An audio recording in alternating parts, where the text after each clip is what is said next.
നമസ്കാരം. കഴിഞ്ഞ തെരഞ്ഞെടുപ്പുകളിലൊന്നിലും യു.ഡി.എഫിന് ലീഡ് ചെയ്യാൻ കഴിയാതിരുന്ന മുനിസിപ്പാലിറ്റി ഇത്തവണ യു.ഡി.എഫിന് അനുകൂലമായി വിധിയെഴുതിയെന്ന് കെ മുരളീധരൻ പറഞ്ഞു. എൽ.ഡി.എഫ് അവസാന ദിവസങ്ങളിൽ ഇറക്കിയ പരസ്യം ഇടതുപക്ഷത്തെ സ്നേഹിക്കുന്നവരെ തന്നെ ശത്രുക്കളാക്കി.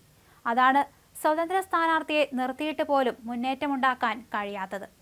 ഇടതുപക്ഷത്തെ സ്നേഹിക്കുന്നവരും CPM-ന് ഒരടി നൽകണമെന്ന ആഗ്രഹത്തിൽ ചെയ്തു പോയതാണ്. പാലക്കാട് നല്ല തിളക്കമാർന്ന വിജയം തന്നെ. പക്ഷേ ചേലക്കരയിലുണ്ടായ തിരിച്ചടി പാർട്ടി ഗൗരവത്തിൽ തന്നെ കാണും.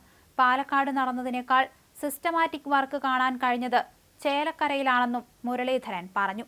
ഇതുവരെ ചേലക്കരയിൽ കാണാത്തൊരു മുന്നേറ്റം UDF നടത്തി. പക്ഷേ കഴിഞ്ഞ ലോക്സഭയിൽ കിട്ടിയ നേട്ടം പോലും അവിടെ ഉണ്ടാക്കാൻ സാധിച്ചില്ല. ഭരണവിരുദ്ധ വികാരം എപ്പോഴും വോട്ടായി മാറണമെന്നില്ല എന്നൊരു സൂചന കൂടി ചേലക്കര ഞങ്ങൾക്ക് നൽകുന്നുണ്ട്. പരാജയം ഞങ്ങളെ ക്ഷീണിപ്പിക്കുന്നില്ല. ജനവിധിയെ ഞങ്ങൾ വിനയപൂർവ്വം സ്വീകരിക്കുന്നു എന്ന് മുരളീധരൻ പ്രതികരിച്ചു. അതേസമയം സന്ദീപ് വാര്യർ വന്നതുകൊണ്ട് പാർട്ടിക്ക് വോട്ടൊന്നും നഷ്ടപ്പെട്ടിട്ടില്ല എന്നും കെ മുരളീധരൻ കൂട്ടിച്ചേർത്തു.